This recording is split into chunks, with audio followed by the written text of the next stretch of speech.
रख दिया हूं, चट्टा बट्टा रख दिया हूं दोनों भाई का और मंजर साहब का। अब एक तुम्हारे सामने ये गरीब खड़ा है, ये मासूम खड़ा है जो किसी बड़े बाप का बेटा नहीं मगर इसका बाप बड़ा गयूर था, जो तुम्हारी तरह आम आदमी है, जो जोकीहाट को विरासत नहीं समझता बल्कि ये समझता है कि मैं विधायक बनूंगा तो खिदमत करके अपनी आखिरत का सौदा कर लूंगा। अब आपको 11 तारीख के दिन फैसला करना है। और तेजस्वी तुम सुन लो, तेजस्वी तुम सुन लो, तुमने हमको गाली दी ना, सीमांचल का हर दाढ़ी वाला, हर टोपी पहनने वाला, सीमांचल की हमारी हर वो मां बहन बेटी जो सर पर दुपट्टा लगाती है, वो 11 तारीख को तुमको बताएगी कि चरमपंथी बोलने का क्या अंजाम होता है। जवाब देंगे ना?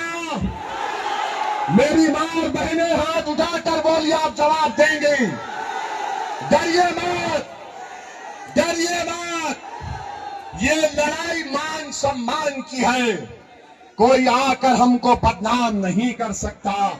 अरे ये तेजस्वी जो बोला है ना, ऐसा लग रहा है कि हकीकी मानों में मोदी का छोटा भाई बन चुका है।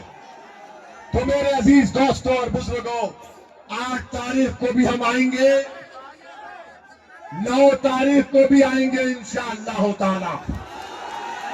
आप आएंगे, आप 8 को आएंगे, 9 को आएंगे, तक तो नहीं जाएंगे।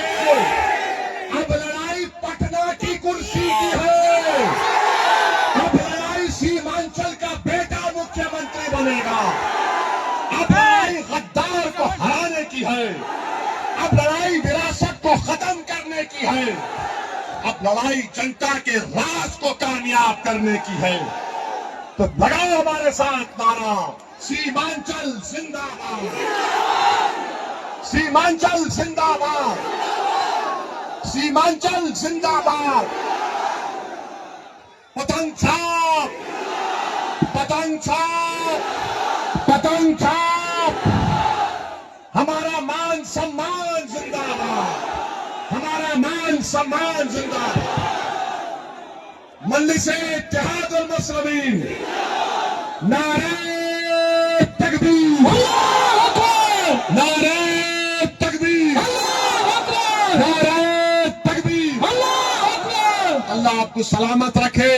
11 तारीख के दिन एक सैलाब बन जाओ, वो सैलाब बन जाओ कि तुम्हारे सामने जो आएगा वो सर्रे की तरह बहाकर तुम्हारा इत्तेहाद लेकर जाएगा। पतंग छाप अब घर में पहुंच चुकी है, पतंग छाप हमारी ताकत है। आपसे अपील कर रहे हैं कि 11 तारीख को मंजलिस को कामयाब करिए। नारे तकबीर। तो कहने वाले ने कहा कि चिंतल बस्ती एक इलाका है, वहां पर फसाद हो रहा है हिंदू मुसलमानों का। पुलिस के आला अहदेदार बार बार फोन कर रहे थे कि ओवैसी साहब आप आओ, यहां दोनों समुदाय आप आने पर राजी हो जाएंगे। मैंने कहा हमारे एमएलए मौजम खान है, उनको बुला लीजिए। फिर फोन आया तो मेरी मां ने मुझसे कहा, बेटा तुम्हारे बाप ने तुमको इस बात की तरबियत दी थी कि जहां पर गरीबों को जरूरत पड़ेगी तुम जाओगे, अगर आज तुम नहीं जाओगे तो हमारी अम्मा ने कहा कि तुम्हारा बाप वाकई में मर गया। हम उठकर गए, उठकर उस मुकाम पर गए, जाकर हमने सबसे बात की, वहां पर माहौल को ठंडा किया। हैदराबाद से 200 किलोमीटर दूर वाटोली एक मुकाम है जहां पर आरएसएस से वाबस्ता एक तंजीम ने एक घर के 6 लोगों को जिंदा जला दिया था। कोई जाने तैयार नहीं था उस गांव में, हम अकेले गए। हमारे भाईसा के 3 मरतबा 4 मरतबा के चेयरमैन जाबिर साहब है, फोन करके पूछ लो। जाबिर साहब ने कहा साहब अगर जरूरत पड़ी तो अकेले आओ।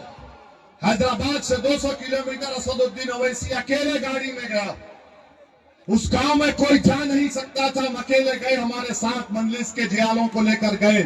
जो तुम शाल बिना तेना नेता को शाल हमारे गाड़ी में पड़े थे, उससे हमने जली हुई लाशों को निकाला। और जब वापस हम जा रहे थे, रमजान का महीना था, तो निजामाबाद में एक पेट्रोल स्टेशन पर मैं गाड़ी में डीजल जला रहा था। मेरे पास फोर्ड एंडेवर गाड़ी थी। तो मैं देखा कि नमाज फजर पढ़कर एक ज़ईफ बुजुर्ग मेरे पास चल कर आए, आकर कहा कि तुम असदुद्दीन हो। मैंने कहा हाँ। उन्होंने मुझसे पूछा तुम कहां से आ रहे बेटा? मैंने कहा वाटोली में वाकया हुआ, हम वहां पर गए थे, वहां से जाकर हमने एहतजाज किया। उस वक्त के आंध्र प्रदेश के होम मिनिस्टर जाना रेड्डी साहब थे, आज भी बाकायदे हयात हैं। हमने उनकी गाड़ी के सामने बैठ गए हम लोग और कहा कि इंसाफ करो। तो उस बुजुर्ग ने मुझे गाड़ी से उतारा, बेटा उतरो।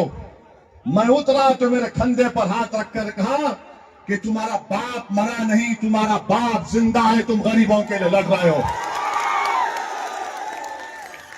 बताओ ये दोनों क्या कर रहे हैं? फिर एक बाप की औलाद है और दो भाई एक दूसरे के जान के दुश्मन है, तो जो कि आग से क्या मोहब्बत करेंगे?